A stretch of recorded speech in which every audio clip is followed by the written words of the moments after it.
Logaritmoak. Erro bederatzi, iru. Iru berriru, iru bider iru, 27. Logaritmo bitar zortzi, iru da. Edo, zortzi zenbakiaren logaritmoa bi oinarrian iru da. Errepikatzen dut, kopiatu kuadernoan.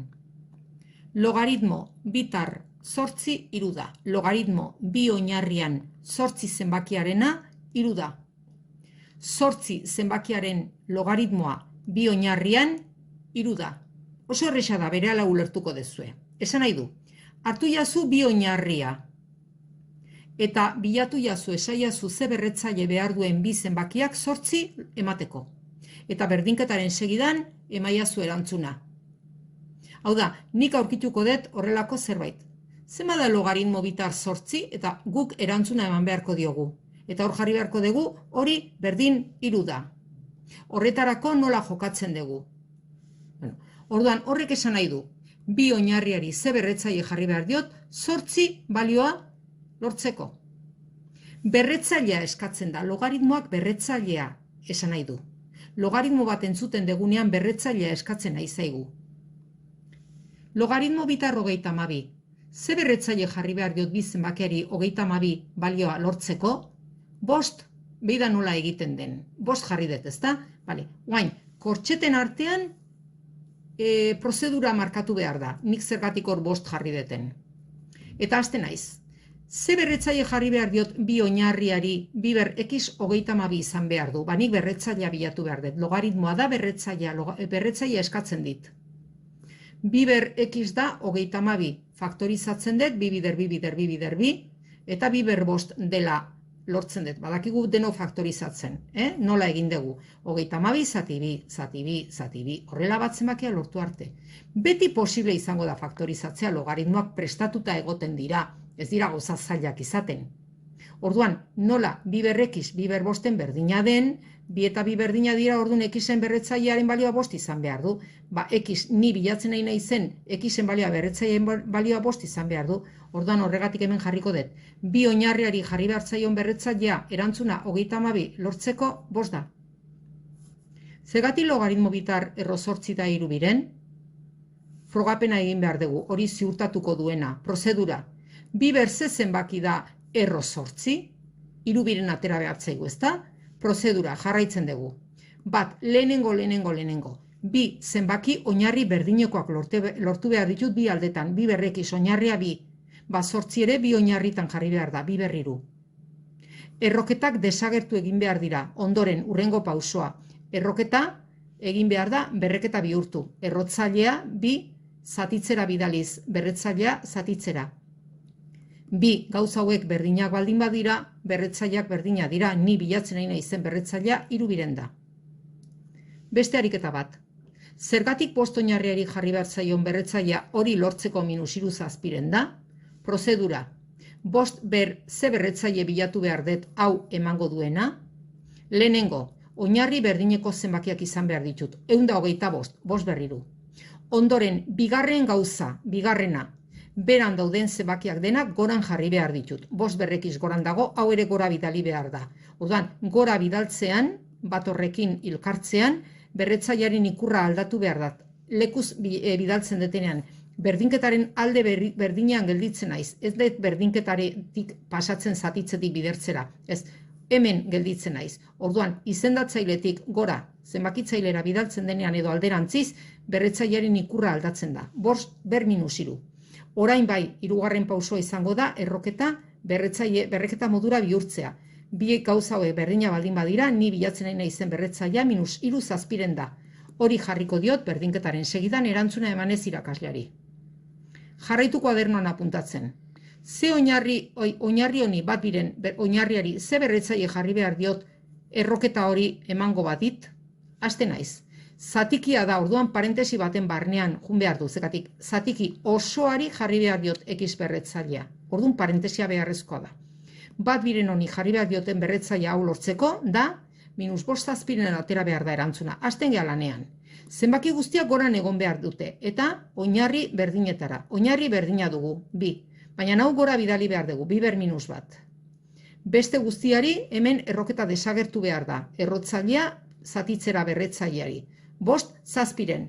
Hori da eman deten pausoak. Eta orain berretzaile bakarra egon behar du. Hemen bi daude. Berretketa baten berredura egiten da berretzailek bidertu egiten dira. -1 bider x, -x. Orain ja daukagu oinarri bat eta berretzaile bat. Hauek berdina baldin badira, -x izan behar du 5 azpiren. -x izan behar baldin badu 5 azpiren, x onutza eta zenbakia beste aldera bidaliz, xen balioa -5 zazpiren izan behar du. Orduan, horregatik hor erantzuna.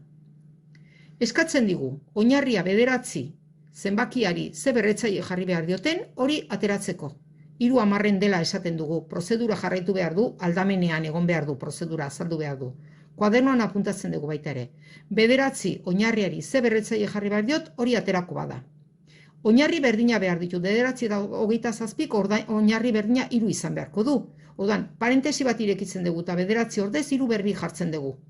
27 ordez 3 berriru. Jarraitzen dut, hemen berretzaile bat jarri behar dut. Orduan, berreketa baten berredura bidertu egiten dira.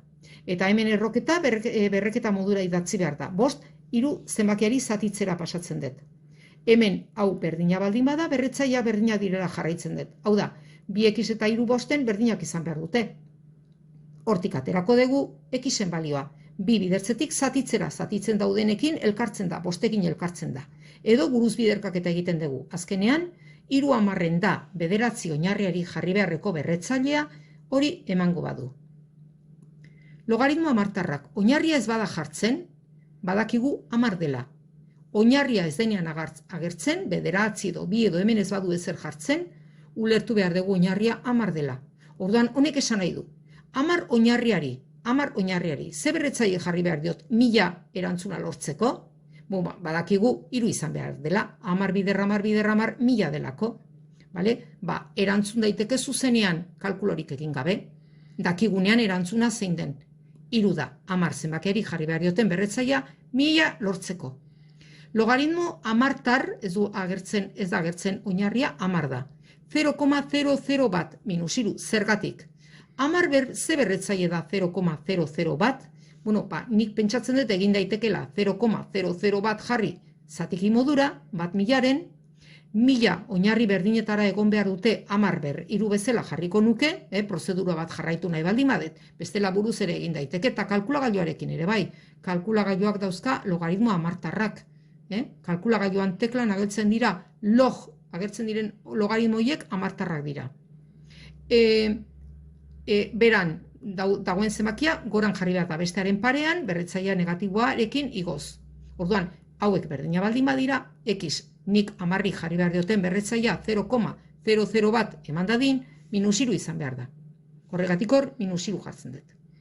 Logaritmo hamartar bat, 10 zenbakiari ze berretzaile jarri behar diot bat ateratzeko, edozein zenbakia 0 da bat, orduan berretzaile hori 0 izan behar du. Bi hauek proposatzen dizuet. Moztu bideoa eta zuek hauek egiteko gai zeaten. Erantzunak, kuadernoan apuntatzen dugu. Lehenengo logaritmoa. Oinarria 4 da, eta berretzaile atera behar da, hori emango diguna. 16, 4 berbi. Oinarri berdinak izan behar ditut. Ondoren, beran dagoen zenbaki hau gora bidali behar dut. 4 ber minus 2. Berretzailearen ikurra aldatuz. Ondoren, erroketa desagertu egin behar dut, berreketa modura idatziz, -2 Eta orain, bi hauek berdinak direnez, x edo berretzailearen balia -2 da. Bai, asmatu dezue. Logaritmo lautar guzti hori lortzeko, -2 da 4 zenbakiari jarri behar dioten berretzailea, hori guztia lortuko badet. Hola idazten da, eta horrela uzten da. Bigarren logaritmoa, oinarria 3 da. Ze berretzaile jarri behar zaio erroketa hori lortuko badet, 81. 3 ber 4 da. 81 zatiru, 3 lau aldiz da. Erroketa, bi zenbakiak goran dauzkat. Erroketa, berreketa modura idazten dut. Hau da, 5 zatitzera bidaltzen dut. Bi gauza hauek berdinak dira, orduan, nik 3 jarri behar dioten berretzailea 5 erro 3 ber 4 lortzeko, izan behar du, 4 5. Logaritmoa 3 oinarriari jarri behar dioten berretzailea hori lortzeko, 4 5 da. Logaritmo 3 tar 5 erro 81, 4 5 da. Edo, erro bost, 81. 81 bost garren erroa lortzeko hiru oinarriari jarri behar dioten berretzailea 4 bosten da. Eta bukatzeko, 4 oinarriari ze berretzaile jarri behar diot erroketa hori lortuko badet, 3. ez da, azkenekoa. Bueno, hasten gea, zenbakiak oinarri berdinetara jarri behar dira. 4 eta 8, 2. 4 parentesi bat irekitzen dut, zekatik gero berrekiz dauka, orduan 4 nola ordezkatu behar duten, parentesitxo bat irekitzen dut. Eta 4 ordez, 2 berbi jartzen dut. 8 ordez, 2 berriru idazten dut. Zenbakiak goran egon behar dute, eta berreketa baten berredura dauketenean, berretzaileak bidertu egiten dira. 2 berriru, 2 ber minus 3. Erroketa desagertu egiten da, minus 3 bosten.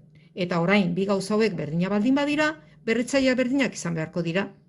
Hau da, 2 xen balioa minus 3 bosten izan beharko du, eta xena orduan bidertzetik zatitzera, bostekin elkartzen da, minus 10. Hori da, 4 zenbakiari jarri behar dioten berretzailea, hori lortukoa da, hau da, logaritmo 4 tar 5 erro bat 8, minus 10 da.